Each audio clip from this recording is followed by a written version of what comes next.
Well, Jon, thank you for joining us. A warm welcome to your first Ryder Cup. Just give us your thoughts on how special it has been being part of that team room this week so far. Well, as a rookie, I don't know what the other guys have said. It's hard to explain. It's a lot of emotions running through me right now, but obviously it's an incredible sense of accomplishment just to be here. A great sense of pride and humility at the same time, just because we know how much it takes to be in the situation. And I couldn't be any happier to be sharing this with the teammates that I have. And I'm really happy that a lot of those people that were, let's say, peers in the game of golf and I didn't get to know very well beforehand, I'm getting to know very well right now and are becoming really good friends, right? So it's even though I'm still a young adult, I'm still 23. I feel like a little kid again. So it's a great feeling. You played the last two editions of the Open de France here. Mm-hmm. Just give us your thoughts on the course and how useful an exercise that has been playing in those two. Well, I think the best thing out of the last 2 years is that I've played the golf course in two completely different conditions. I've been able to play both predominant winds on the golf course, so I've seen it both ways. 2 years ago, last year it was rainy, it was cold, it was windy, so the course was playing one way, and then this year was a little warmer, still windy, but the other way and drier, right? So I was able to play it completely different. So yeah, I can say I've played the course both ways. Still, I mean, magnificent track, magnificent golf course, great design, and it's in as good a shape as a golf course can be. So it's always a great walk when you get to play Golf National. Thank you, Jon. We'll go into some questions. If you'd like to raise your hands, we'll start with Stephen on microphone 2 at the back. Hi, Jon. Thomas Bjorn has said that Sergio Garcia was picked as much for his influence in the team room as on the course. Can you just talk about sort of what he's been like in the team room, and also how exciting would it be to be sort of paired with him in another sort of all-Spanish partnership that's been so frequent in the Ryder Cup over the last few years? Well, I've gotten to know Sergio pretty well outside the Ryder Cup, and I can say he loves the event. He knows what it is like, and he knows how well he performs in this event, and he does act in a great way. I mean, his demeanor, his energy is so positive and so energetic, is very contagious. I mean, I'm very much the same way when I'm off the golf course, and it's great to be around. I mean, it's so much fun to be around people like him in an event like this, just because he gets everybody, very, very energetic and very, very much the same way he is, right? So it helps everybody get together and bring everybody together. I mean, he is a special man. He is a great golfer, and this is one of the main reasons why he's here. Got a microphone 3 at the front, Mark. Hey, Jon. With the 5 rookies on the team, how much have you bonded with those guys this week? Obviously, you know all of them before, but and do you think it could be an advantage or a disadvantage to have so many rookies on the team? And as a last follow, what's your anticipation of that first tee on Friday if you're out there? Well, when it comes to the rookies, what can I say? 2 of those are Tommy Fleetwood and Alex Noren, 2 of the best players in the world the last 2 years. Race to Dubai champion. Alex has won, seems like 10 times the last 3 years. They've both won the French Open. And then Tyrrell Hatton, somebody who's been in great form the last 2 years. Myself, have actually had great performances here. And Torbjörn Olesen, who's won pretty much every year the last few years. So it's, pretty good time to have 5 rookies, I would say. I've gotten to know them pretty well. It's Alex is a little bit quieter. Alex and Torbjörn are both a little bit quieter guys. But once you're in a team room, you can't hide. So it's great to know everybody, how everybody thinks. I've played with Tommy quite a bit the last few years. Played with Tyrrell as well. So it's again, like I said, it's a great feeling to have all these people become friends. It's been really fun. Everybody's been nothing but a complete delight. Is hopefully I can't wait to get the Ryder Cup started, to be honest. And I can't explain what that first tee is going to be like. I mean, the only time I've seen stands this big is in a football stadium. And the closest that gets to that is 16th and TPC Scottsdale, which is the closest sense I'm going to have since I live in Scottsdale and I'm a ASU graduate. So I do have some of the gallery pulling for me on that hole, but I know it's not going to be anything like this. So when I've had people that have experienced great things in golf tell me that the final tee time at a major it's a 2 out of 10 compared to the first tee on the Ryder Cup. So haven't been on the last tee time on the majors yet, so I can't tell you what that's going to be like. I'm going to mic one on the right. Jon, I know you often listen to rap music in the minutes before you get on the first tee and to get pumped up for it. Will the earphones be in this week, or is there more than enough out there that would just get you up for the occasion? The main reason why I do, so I listen to music when I first putt and right before going to the tee. I do it when I first start putting just so I can get into my own world a little bit, because it's very easy to get caught up in what's going on around you, especially in a week like this, so that's why I do it.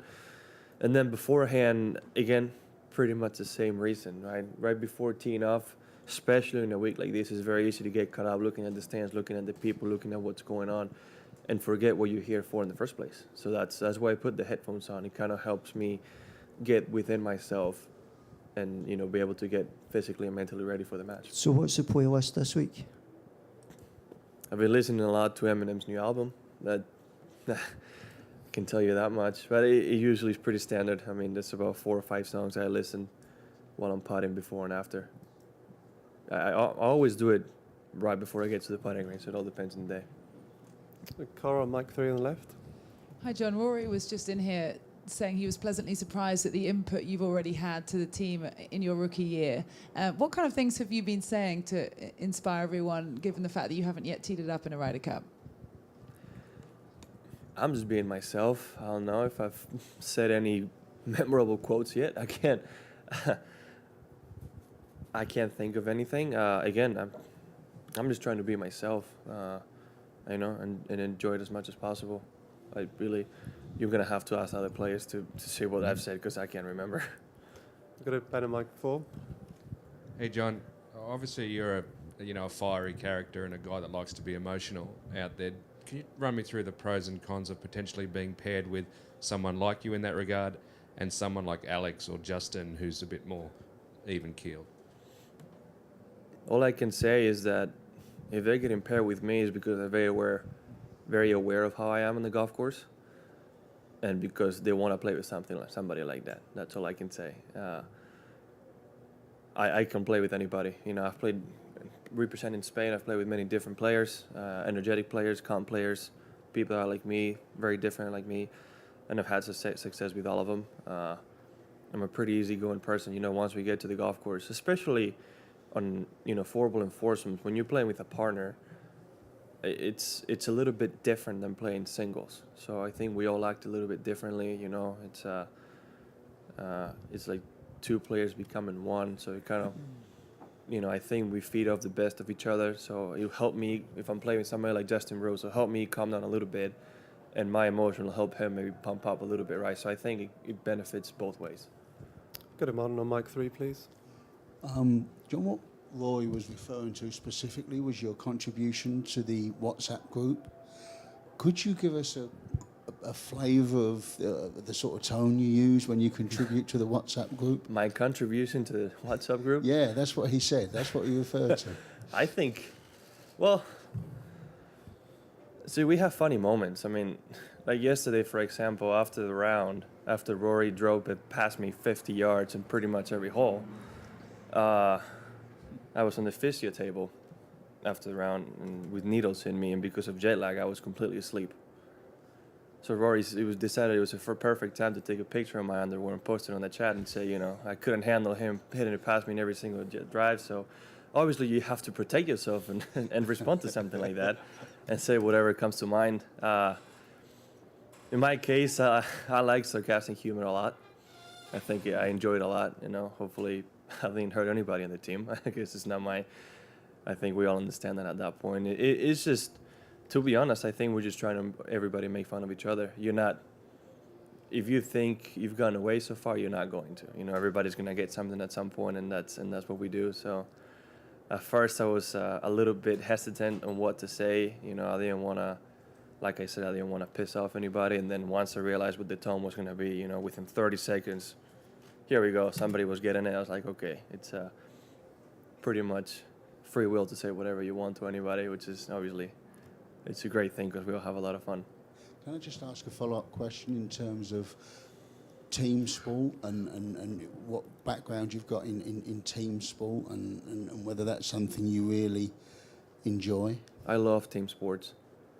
As much as I love, because we're in an individual sport, as much as I enjoy winning individually, there's not greater feeling than winning as a team. Like I said, I've been in the national team in Spain since I was 14 years old. I grew up playing football and many other team sports. I did team canoeing as well, many different things. So also being in the team in the United States for 4 years, it's great when a team gets together for one same goal, one same purpose, and it gets accomplished. Whether you win or lose as a team, and it's always easier to deal with it whether you win or lose. It's a lot more fun either way. So yeah, I wish we had more team events in golf, but again, if we had more, the Ryder Cup maybe wouldn't be what it is right now, so I'm certainly glad it is what it is. And microphone 2 on the right-hand side. John, you said a few minutes ago, this is a magnificent track. Great design. Oh, there you are, sorry. You said this is a magnificent track and a great design. Could you just explain what do you mean by great design? Can you expand on that? Yeah. Well, playing on the PGA Tour a lot of times the game of golf on the PGA Tour is somewhat repetitive, whereas see who can hit the longest drive, see who can hit it the highest on the green, to stop it on a very small shelf and very firm, fast greens. And if you miss the green, it's give me the lob wedge, give me the lob wedge, the lob wedge, and the lob wedge again, right? It's all flop shots, see how high you can hit it in every single sense. So every time I come back to Europe and I see all the more traditional golf courses, you come here and you start on the first few holes. You see number 1, it's a short hole. It's just a layup of a tee. It's arguably the widest fairway of a tee.